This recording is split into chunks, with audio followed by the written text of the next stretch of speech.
It was in East Harlem, and it was in a restaurant called Patsy's with the intimate cast of The Godfather. It started with one dinner. East Harlem, a small Italian restaurant called Patsy's, and a table filled with legends. With Diane, I have a couple of instances, mainly the one when we all met for the first time. I don't know if you remember it. It was in East Harlem, and it was in a restaurant called Patsy's with the intimate cast of The Godfather. Marlon Brando, Al Pacino, Francis Ford Coppola, and a young Diane Keaton, who would do something no one dared to in that room. When Brando introduced himself, she didn't gasp, she didn't flatter. She just smiled and said, "Yeah, okay, good." That one moment defined everything that came next. Hollywood never forgot it, because Diane Keaton didn't bow to power. She quietly dismantled it. Years later, when Al Pacino stood on stage at the American Film Institute, his tribute to her wasn't just admiration, it was confession. A glimpse of guilt, respect, and truth, all tangled together. Was he protecting her all those years? Or finally admitting how Hollywood turned them against each other? In a room built on reverence, Diane Keaton refused to perform it. Brando's aura filled the table. The hush said, "Bow now." She didn't.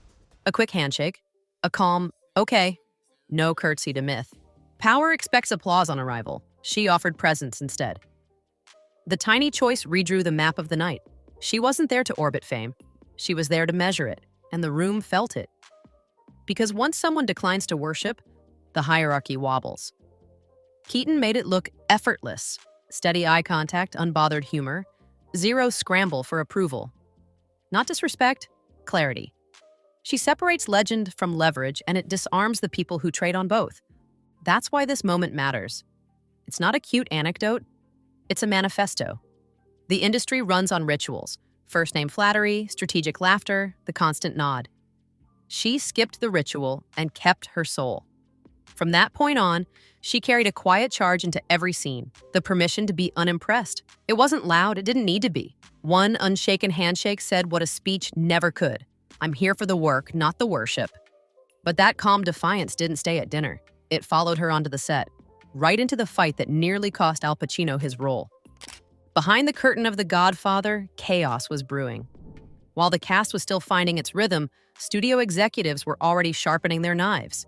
Al Pacino, they said, wasn't leading man material. Too quiet, too short, too strange.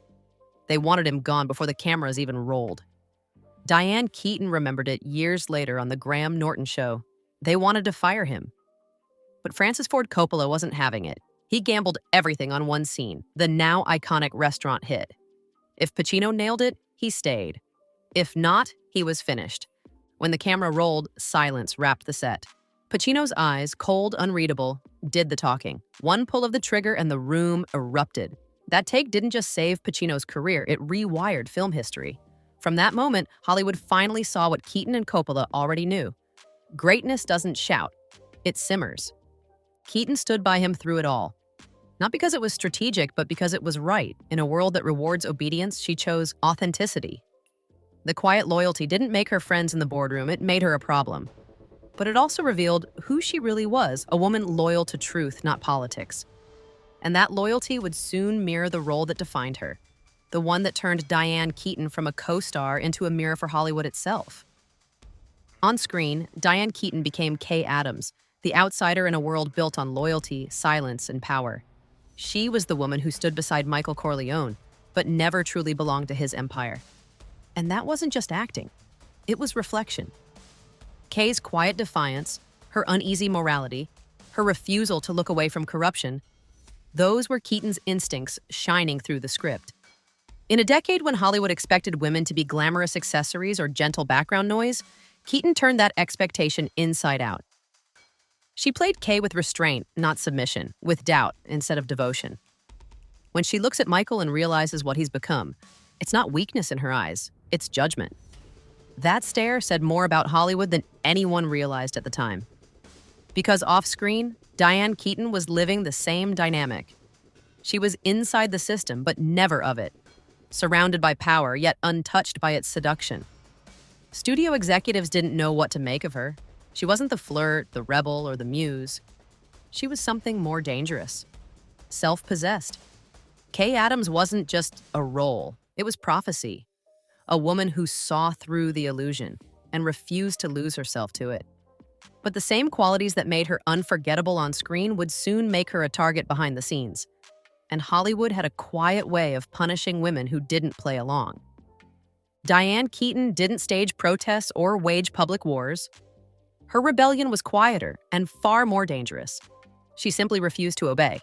On set, she questioned notes, improvised lines, and arrived barefaced when others spent hours in makeup chairs. To her, acting wasn't performance, it was honesty. But to executives raised on compliance, that honesty looked like chaos. They started calling her difficult, that coded Hollywood insult for women who think for themselves. While others courted power through charm, Keaton disarmed it with indifference. She didn't attend every party, didn't gossip with the press, didn't chase validation. In a culture built on attention, she starved the system of what it fed on most: approval. Directors like Coppola called her spontaneous. Studio heads called her unpredictable. Both were right. She was unpredictable because she was free. Every choice she made, her clothes, her interviews, her silence, was a quiet act of resistance. She didn't scream rebellion. She lived it. Even her humor, that dry, self-aware wit, was a weapon. It let her expose absurdity without ever breaking a smile. Hollywood didn't know whether to admire her or fear her, so it did both. And that's the paradox. The more they tried to contain her, the larger she became. Because in a business obsessed with image, Diane Keaton's greatest scandal was that she didn't have one. But that defiance, the refusal to be shaped, was about to change everything. Because when Annie Hall arrived, Hollywood finally realized what it had been trying to suppress all along. Diane Keaton didn't fit the system. She was redefining it. When Annie Hall hit, the culture assumed a stylist invented Diane Keaton's look. Wrong. The loose vest, the long tie, the slouchy trousers, those were hers before the camera called action. She didn't costume a persona. She dressed like herself, and the world adjusted. That's why the silhouette outlived the film. It wasn't a trend, it was a declaration. In a town obsessed with engineered images, Keaton proved that authenticity photographs better than strategy. The performance matched the clothes. Bright, off-kilter, unscripted at the edges. She didn't chase charm, she tripped over it and kept walking. The pauses, the awkward laughter, the way she let silence hang 1 second longer than expected. None of it reads as indecision. It reads as permission to be human. Suddenly, audiences weren't watching a type. They were watching a person.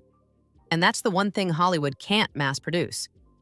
Of course, the machine tried to package it, credit the look to a label, distill the energy into a formula, sell the spontaneity back to us. But packaging collapses when the source refuses to be captured. Keaton's style wasn't rebellion for the camera, it was muscle memory. The more they tried to trademark her, the more obvious it became.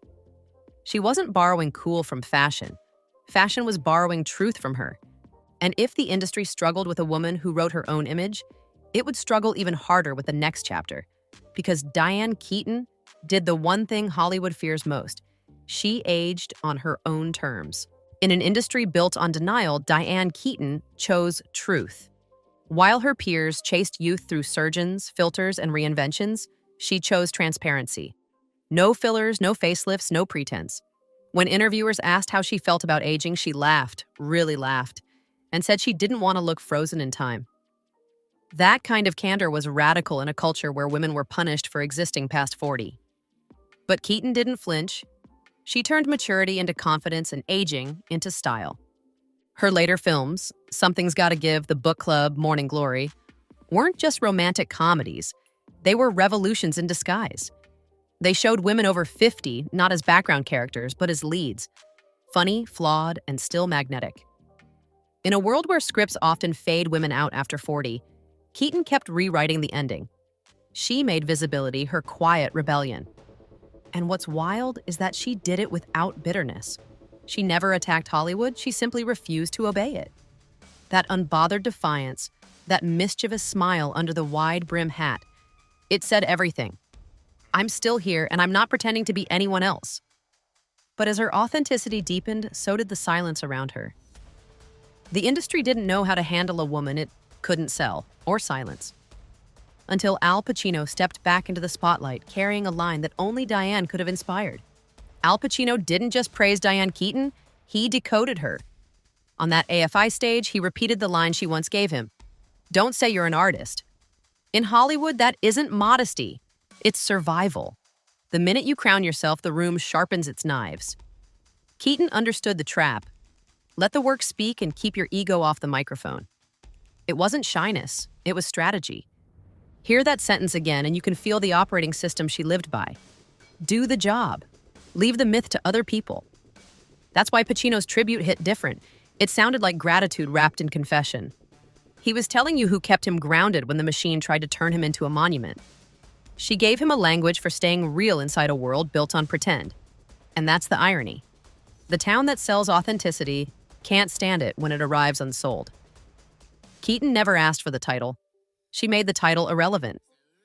Pacino's salute wasn't a coronation, it was a correction. A public record that the quiet one at the table had been the compass all along. But if she refused the crown, how did she keep the power? That's the last twist. And it's the part Hollywood never saw coming. Diane Keaton mastered the rarest power in Hollywood, freedom. She worked within the system but never became part of it. No constant red carpets, no gossip alliances, no desperate reinventions. She built her legacy quietly on talent and truth. When others used confession for attention, she used silence for strength. Her distance wasn't arrogance, it was armor.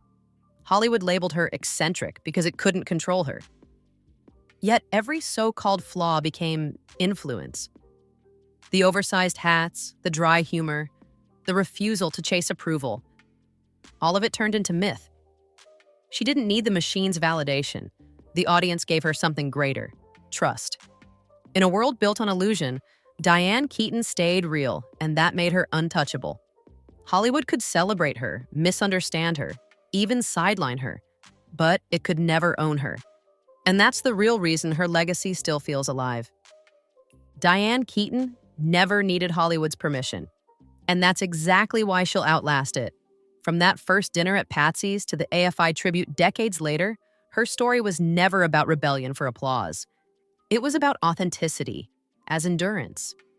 She proved that you can win the game by refusing to play it. While others chased image, she chased meaning. While the industry worshipped perfection, she found beauty in imperfection.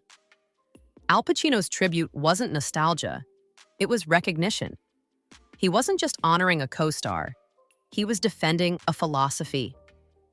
Keaton showed that invisibility can be power, silence can be defiance, and staying true to yourself is the loudest statement of all. In the end, Hollywood tried to define her, market her, even forget her. But it failed. Because Diane Keaton didn't need a legend built for her. She built one herself. And it never asked for applause.